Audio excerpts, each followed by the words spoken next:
welcome to the show. Thank you, nice to be here. It's very exciting to have you here.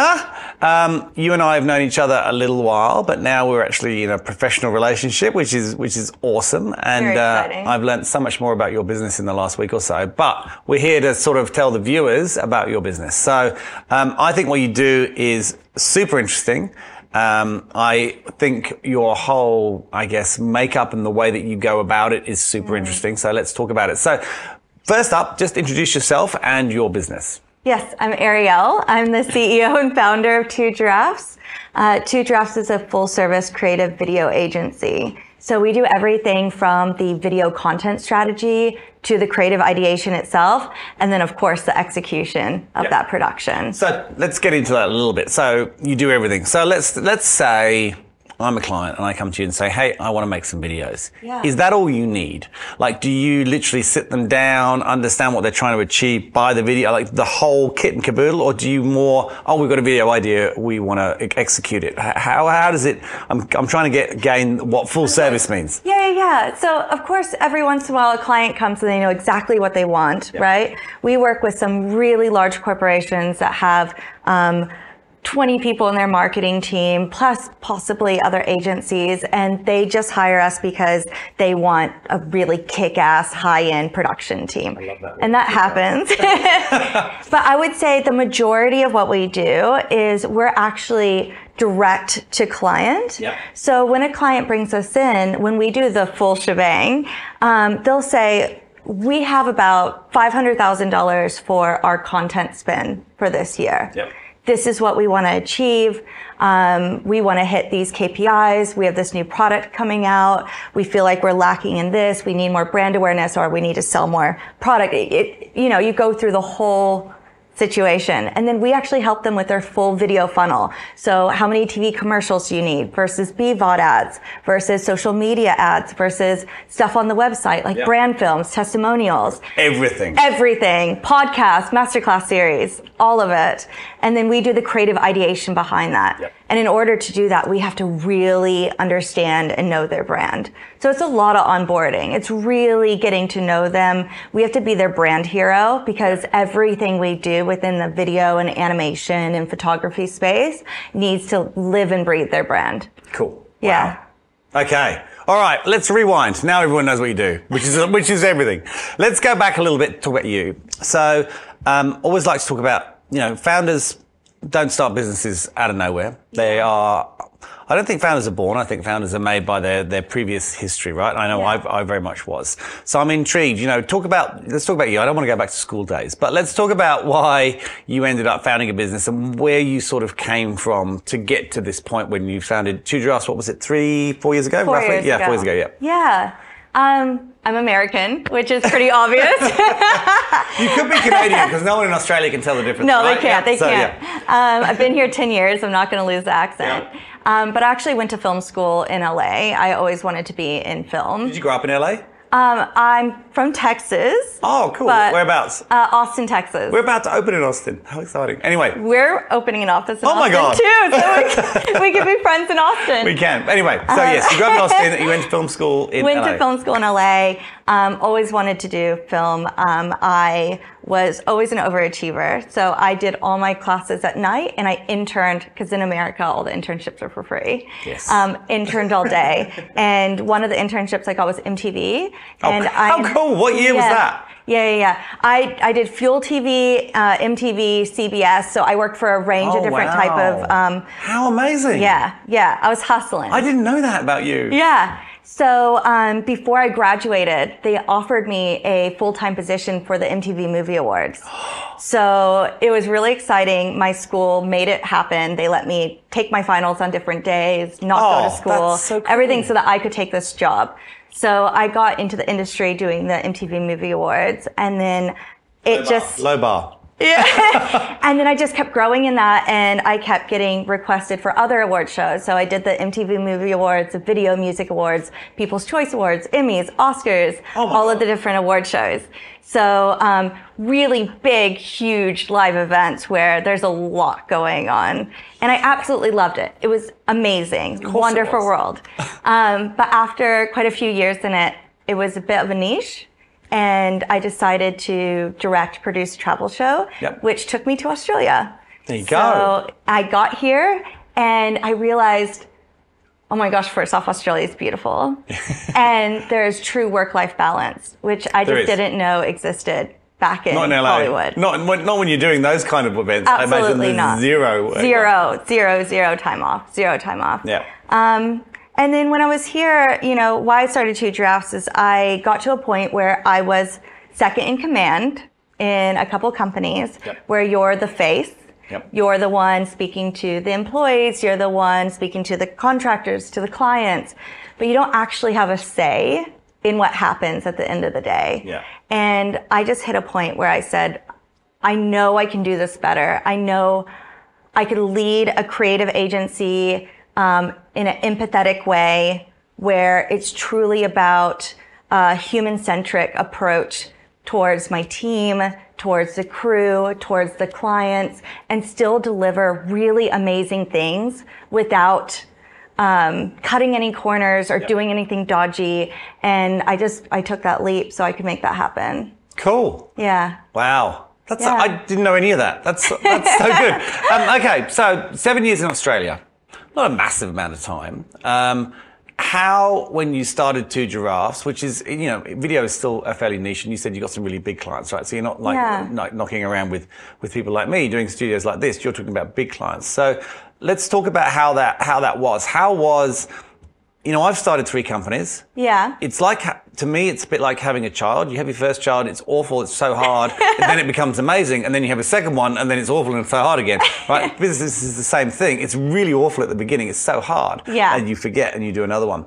Yeah. This was your first one, so you started. How was it? Was it easy? Was it hard? You know, I mean, how did you find it, and how did you push through that? Because it's a difficult time. I think we all go through that fact of we're so passionate about what we do, and we're key specialists in it. I was a producer director. Yep.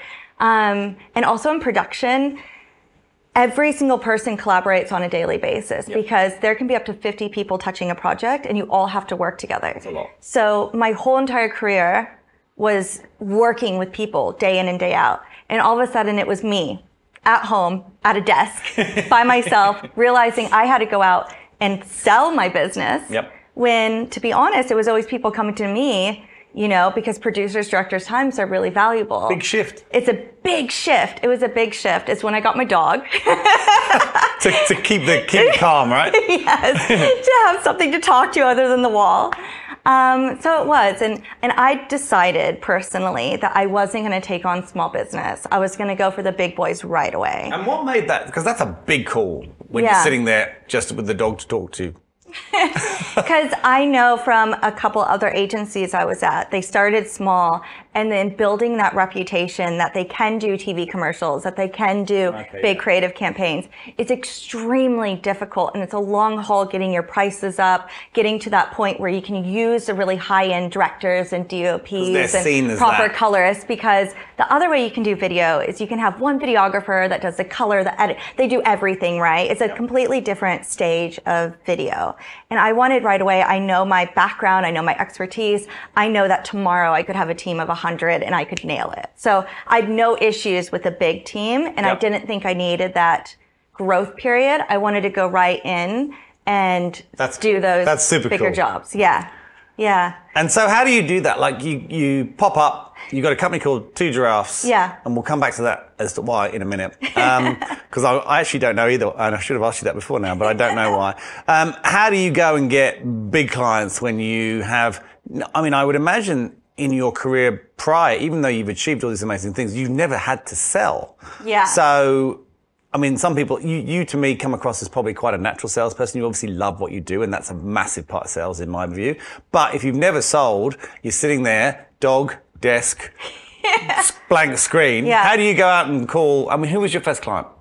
My first client was Transport for New South Wales. Okay, so you don't bring up Transport for New South Wales. I had a business, used to deal with them. There's millions of people. No one wants to take accountability for anything. How do you go and win a client like that from nothing? How do you do that? So, look, I think at first, sales more was an ego-related thing of turning around, of realizing that going out there, I'm actually offering them something better. I'm not bothering these people. I'm not, you know. Good mindset. Yeah, but that takes a moment to get there. So that was first, having to really understand and accept that I'm not bothering these people. I'm actually giving them the opportunity to have a better experience than what they're currently having. You know, that's a mindset most salespeople never get to. So the fact that you were able to get there like that is amazing. Honestly, I mean, I've managed hundreds of salespeople, and you try and sort of get that in their head. Yeah. People find that very hard to make that switch in their own head, which is what prevents them being sold. So, I mean, that's amazing you did that. I guess because I truly, honestly believed that I had and would be able to offer them a better product.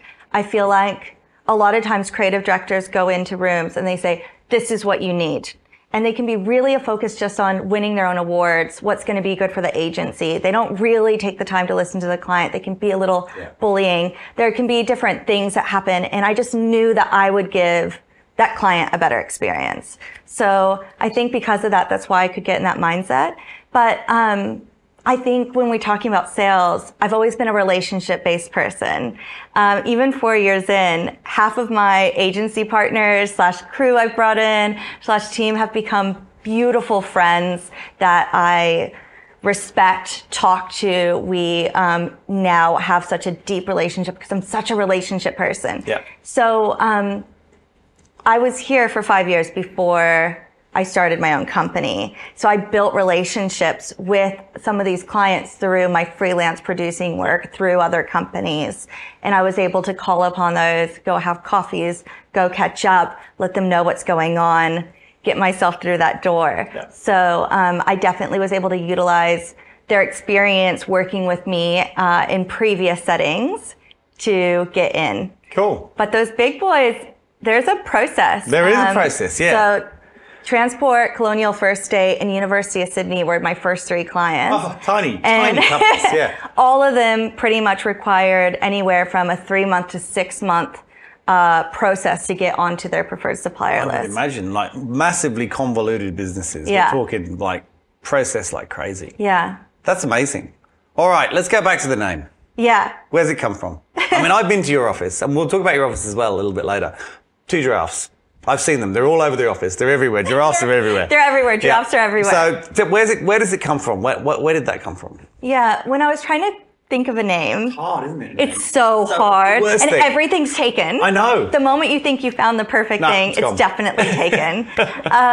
So it's definitely a whole journey on itself. And you can go with something where you have the name of what you're doing directly in. I decided I was going to go for a more creative name, which really, you could pull any words out of Salt and Stone and you could have an agency name. Like, you know, you can have fun with it. But I was at my house and I ended up calling it Two Giraffes because when my now husband moved in with me 7 years ago and we got our place, he brought pretty much just a couple of boxes and this big giraffe statue named Jerry, short for Geraldine, she's a girl. And he said he's had Jerry forever since he was a teenager. She's pretty much gone, travels with them everywhere, and she got a prominent spot in the house. So we had Jerry in the house, in the living room. And then my grandma, who honestly, it's the most beautiful, my hero. She's just like the most wonderful, amazing lady in the whole entire world. She passed away quite early on, way too young for her age. And in her will, I got her prized giraffe statue because she loved giraffes. So now in my house, for someone who wasn't a giraffe person, I have these 2 giraffes. And to me, it was kind of my old family and new family coming together. 2 most important people. So you've just reminded me of something which I keep meaning to talk to you about. Yeah. You know, your husband used to work for me. I do, yes. I found this out. Someone told me, Carly, who I don't think you've met, who works for me, she said, you know that Morgan is, and I said, what? Yeah. Really? Yeah. How have you never mentioned that to me? And we've known each other, I don't know, about 6, maybe a year nearly, actually. How has that never come up? I don't know. I thought maybe you just knew, but no, I didn't know. I had no idea. I'll go get drinks. I found out maybe, I don't know, 14, 15 days ago. It's a small world. Isn't that funny? Yeah. Gosh, I mean, it was short but at the time, but yeah, that was obviously in my previous company. But yeah, that was so bizarre. And I spoke to him probably a year ago, I think, as well. Yeah, you said you guys worked together after that. Yeah, I rang him and anyway, gosh, we might have to edit all that out. But anyway, I can't believe that. And that's funny. It's funny, well. Yeah, and then, I definitely teased him about it. I'm like, hanging out with your ex-boss. Oh, I don't think he ever saw me as a boss. I don't think anyone ever sees me as a boss. I'm not a very boss person.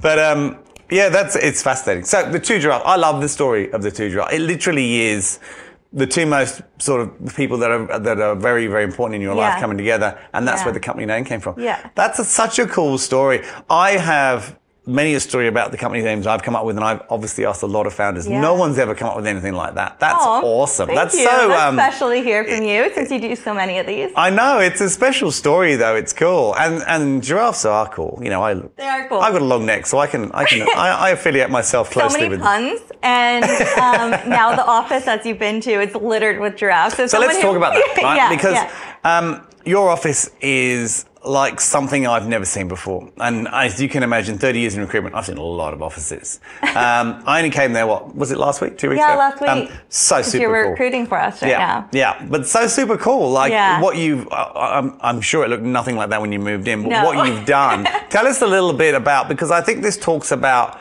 how you are as a business and how you are as a culture and as a team. How many people have you got in the business now? We have 10 now. 10, so I thought. Yeah, 10 full-time, and then about 20 specialists that we work with on an almost daily or part-time basis. Oh, wow. And then you can balloon up to like 150 for projects and so forth. Oh, absolutely, yeah. But talk about the office. So you've moved into this office. I mean, it's an incredible space. Yeah. Did you all get involved in creating that space, like the whole office? Was it kind of a team thing? And it was a team thing, yeah, because we've doubled every single year. Yep. So, and my plan is we have a 3-year lease there, and I want to be just bursting by the time we. It's a pretty big space. I know, but I can make it happen. I know it. But to me, you spend so much time at work, and in production, as I said, it's constantly about collaboration. It's about working off each other's energy for creative ideation, for problem solving, for all of it. So in video production, it's so vital that you really respect your space, feel like you can be creative, feel like you can be yourself. I think also having multiple different places to go within your space is quite important. It does have a lot of little... Yes. Like... It's like a maze, isn't it? There's spaces everywhere. And I think fresh air is vital. So when I went searching, I found this place. It's got that huge outdoor area. Yes, 110 square meter outdoor area. Yeah. We just had a massive Halloween party there. Oh, it was so much fun. So when I was searching, I found this top floor. It's the whole floor. And it didn't look like it did now. It was quite, but it has all these little rooms, and a lot of people aren't looking for that right now. They like the big space. They want the open but it's quite a large office, so there is plenty of open, big space. But it means that all these different teams can go into these different rooms, and the couches, we have bean bags, we have couches, we have hangout areas. Colors. We have colors everywhere. It's all really vibrant colors. Did you guys paint it yourselves? We painted it all. That would have been a fun We have exercise. Beautiful murals all over the office, and we have pictures of the team everywhere. And, you know, I really, when I walk in, you just get the warm and fuzzy, and we did it all together as a team. I mean, you know what I remember most clearly is those pictures that when you walk past them, they change. That freaked me out. That was for the Halloween party. It still freaks me out though. I have this image in my mind of just like, what's that? Hey, if I'm going to be American in Australia, I decided I'm doing a big Halloween party and going for it. So I have teenage kids, so Halloween's a big thing in my house. They all dressed up as the Squid Game kids, which was actually quite terrifying when you see them walk around as a group. But, that's cool. All right, so let's go back to your work. So I guess video production, you know, you've had enormous success. Like you said, you've doubled every year and year, and you're growing right now. We're working together and help you grow right now. What do you think it is that you're doing different that has driven so much success in such a short space of time? I mean, I know Westpac's another one of your clients. Like, you've got huge companies coming to you, giving you this work. Yeah. And that's in a very short space of time. You know, 3 to 4 years, the clients that you have, the reputation you have is, you know, it's unbelievable. It's outstanding. It's just incredible. Why? What is, in your mind, why do you think suddenly you're getting these companies going, we want to give you all our work, we think you're amazing? There's got to be a reason, because there's a lot of video people out. There's a lot of video people out there. I think there's a couple different tiers to video people. There's a video production that mainly just do corporate. And if you just need some basic corporate stuff, you can make that happen. Yep. Then you have your extremely large agencies like your Leo Burnett and your Saatchi and Saatchi. Yep. And they're not touching anything under $200,000, $500,000 per campaign. But then there's all this really high end, really important advertising content that has to happen in between. Yeah. And we work with these large corporations who have full marketing teams, and they actually have video production companies in their teams. Like they have video people within their companies, but they handle all their internal stuff, all their basic things.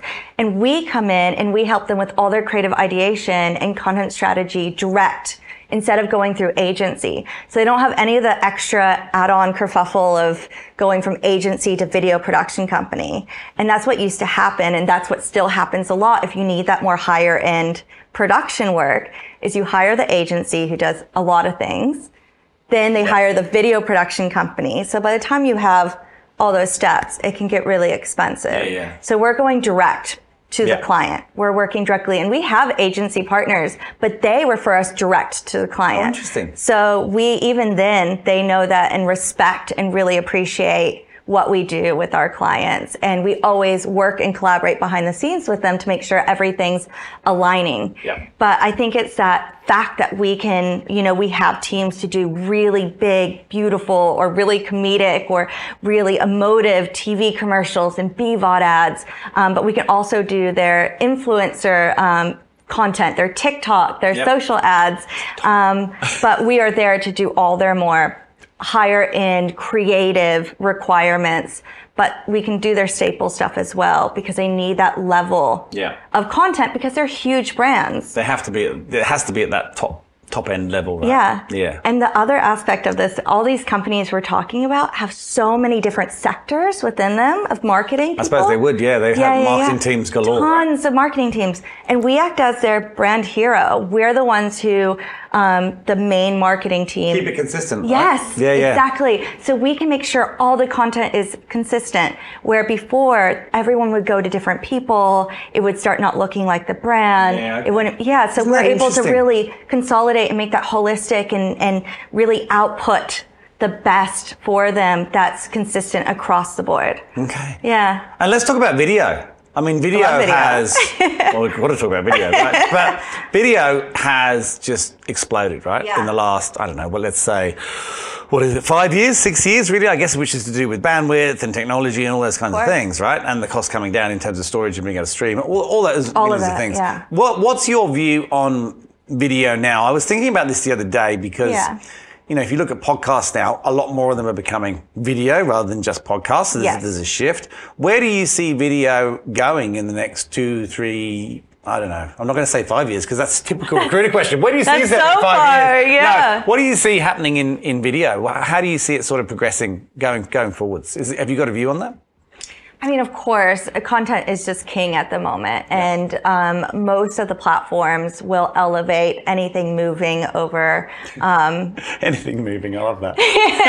over still ads and requirements. So, of course, attention spans are getting shorter and shorter. So we all of a sudden, where we were doing a lot of more longer form or 30-second ads, we're doing a lot more 15-second and 6-second ads for our clients. So that's been really huge lately. And what's happening now? What we're starting to experiment with and working with and doing currently is working with the metaverse and doing virtual reality working within that space because we're a full animation studio and a live action studio. So we can do all the animation within it and the live action within it. So I do think there's going to be a lot of exploration within that. But then on top of that, TikTok's becoming huge here. It is huge. I know, but compared to America, everything kind of has a later uptake in Australia. And brands are starting to respect and appreciate and want to pay for the ads in that space. We're about to look at creating a TikTok account for Balance to Grind as well. Yeah, you're right. And there's a question for you. Why? Why does Australia always sit 6 months, 8 months, 12 months behind the US and the UK? I understand, I understand that it used to be because it took 4 weeks to get here on a boat, right? It doesn't now. You can be here in a few hours, right, on a plane. So why expats talking about this? I don't know. I don't. But doesn't it puzzle you? I don't understand why now still Australia sits a little bit later in the uptake of everything. It just doesn't make sense. I mean, it's great for us because we can look at our homelands and go, right, let's do that because that's coming. But I just don't get it. I don't understand why Australia isn't. Maybe you and I can change this. Maybe we can bring Australia to the forefront. But I don't understand it. I've never understood it. No, I agree with you. And I think that's something where I had a little special something because I was bringing a lot of my LA understanding when I got here, and I still have a lot of connections there, a lot of people in LA that I speak to, fresh from the keep US. up with, all of it. Yeah, so that I know what's going on and what's coming. And we don't just execute video. Like I said, we actually advise our clients on what's coming up, what they should be doing, if they should be focusing on new channels. So we're able to bring that to them directly, which is really exciting. All right, what's the biggest thing that you've done that we might know? What's two questions, right? And I don't know if you're allowed to. I don't even know if you're allowed to tell me. But two questions. What's the favorite project you worked on? Could be controversial. You might upset some people. Wow, but also, what's probably the one that I might know or most people might know that you've done? Because you've said you've done a lot of adverts, and we've obviously talked about companies that we all know. Yeah. Or are you not allowed to disclose that? No, I can, of course.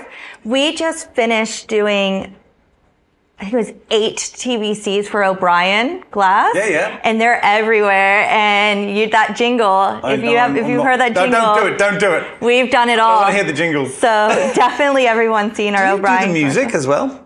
The jingle's been there, and it's iconic, and we do not mess with that jingle. We just started working with a company that's all they do. They create jingles. We do, yes. We have composers. You do that as well? Of course. I didn't realize it was a thing. Of course. It's huge. And everything then you think in about video is a thing. Netflix, we're coloring things. We're adding sound effects. We don't realize as consumers what's going on. No. It's so exciting when your client's on their first journey in a big creative campaign. I want a jingle. We need and they to get to see it. We can make a jingle. I want a jingle for this show. We've done musical TV ads and everything else. They're quite fun. We don't have it. We've changed ours 3 or 4 times. We're coming up to our 100th episode. On our 100th episode, we're going to create a jingle that we're going to stick with. That'd be fun. Let's do it. So yeah, and what's your favorite? Okay, so O'Brien, we all see O'Brien everywhere. What's your favorite one to do? I don't know if this is because I'm a woman and we're a female-led and managed business, but we work with a lot of not-for-profits. Yep. And a lot of that's really story-based content. Yep. And I love that. I love being able to go out there and interview these people and learn their stories and be able to help put it out there into the world and possibly help that cause.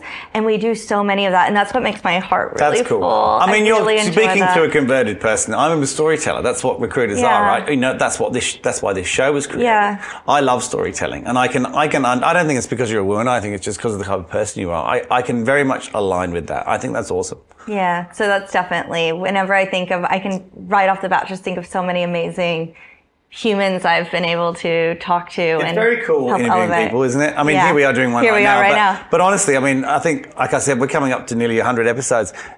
I find it fascinating. I love it. I love it. I'm the person who's, every time I'm on, I mean, probably annoys a lot of Australians, but when I'm in the Uber, I'm always talking to them. I always want to hear their story. Uber drivers are the most interesting people. So interesting. Unbelievable. When I'm on the ferry home, I always talk to people on the ferry. Like, I love hearing people's stories. And I think, that's why it's so important to have a diverse team, even when you're in a creative agency, because you need all these different backgrounds to come up and influence this different creative and different problem solving. And I love hearing everyone's. That's cool. And I'm the opposite in that I love that, but I think Australians are probably more welcoming of me than they are in London. In London, if you talk to anyone in London, they think you're going to hurt them.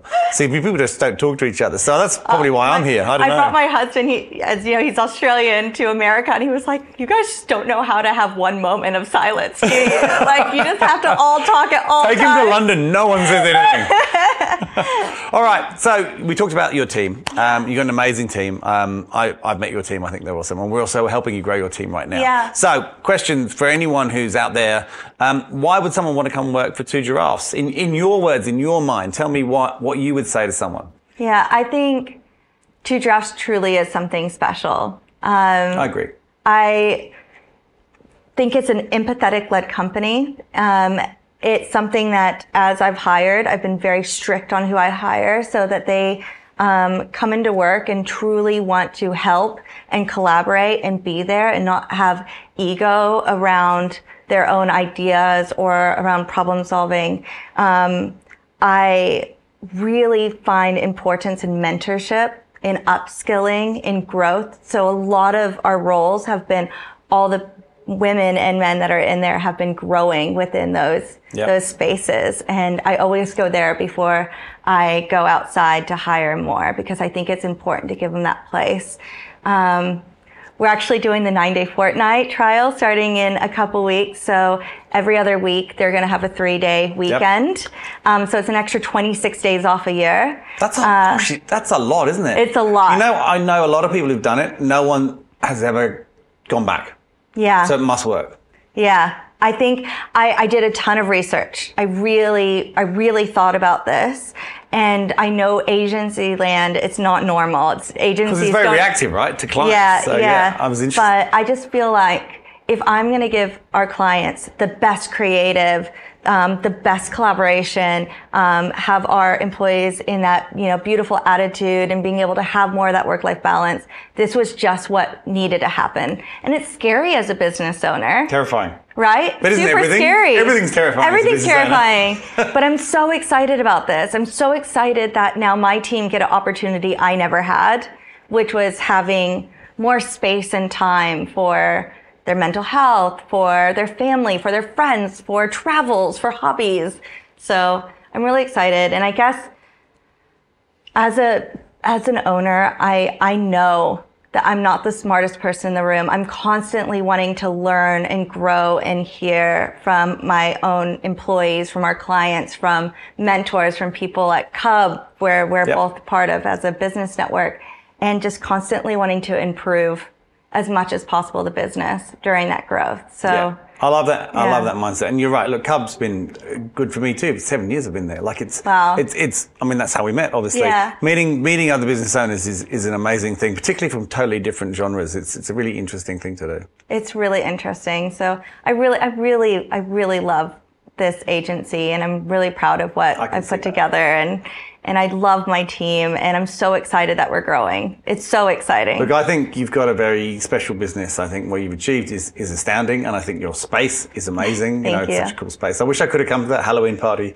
Yeah. But when the children go, they tell you what, they take you away from everything. But when they grow up, I'll come to one then. But we're also going to be, we're really education focused. So we're starting an internship program, but we're also going to be doing rooftop events where we're going to we're going to have someone come speak, and so everyone can feel like they're always furthering their education in video, because it's just it's changing every single day. It's why we don't do services outside of content. We really focus on video and photography and animation, because it is just changing and evolving all the time. And I want to make sure we're always at the top. So we're going to be doing that. So you can come to one of those. I will, for sure.